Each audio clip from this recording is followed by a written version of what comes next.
আর এখানে দালাল যারা আছে, এখানে যতগুলো বাংলা দোকান আর অন্যান্য ইয়েগুলো আছে তারা মিলে এখানে অ্যাপার্টমেন্ট। তো আমি দুদিনকার ফার্স্ট খাইছি। তো এখন অ্যাপার্টমেন্ট আমি ফার্স্ট বিশ্ববিদ্যালয়ের দিন আসছিলাম, আমার আগে অফিসে গেছিলাম, অফিসে স্যারের লোক কথা বলছিলাম যে তোমার অ্যাপার্টমেন্ট আছে না? আমি বললাম জি না।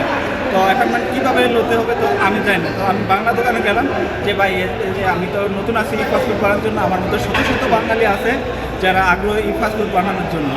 তো ওদেরকে বললাম যে অ্যাপার্টমেন্ট মানে কি? তোমরা 305 টাকা নেবে অবশ্যই, আর 200 টাকা ওইটা দেবে এক্সট্রা। এটা হলো অ্যাপার্টমেন্ট। তুমি যাইবা, কোনো দালাল ধরতে হবে না, কোনো দাঁড়াতে হবে না, সেটা ডাইরেক্ট যাইবা, ই ফাস্টফুড করবা, যাইবে।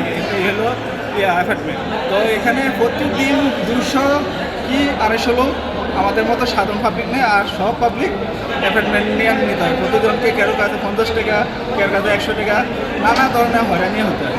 এটা না সাধারণ এই যে দেখাচ্ছে দোকানদার আছে, অবশ্যই সারেকল পরিচিত আছে, তারা দেয়। যেরকম আমি এই স্কেলের লোকজনকে দেয়, তো আমি সবাইকে চিনি না, হয়তো দু একজনকে দেখছি, দেখার পর আমি ভিডিও করতে পারি না। কিন্তু সকালবেলায় সবাই ভিডিও করতে চায়, অনেকে মোবাইল নিয়ে নিছে, আর আমিও কিছু ভিডিও ফুটেজ করে রাখছি যে আমার নিজের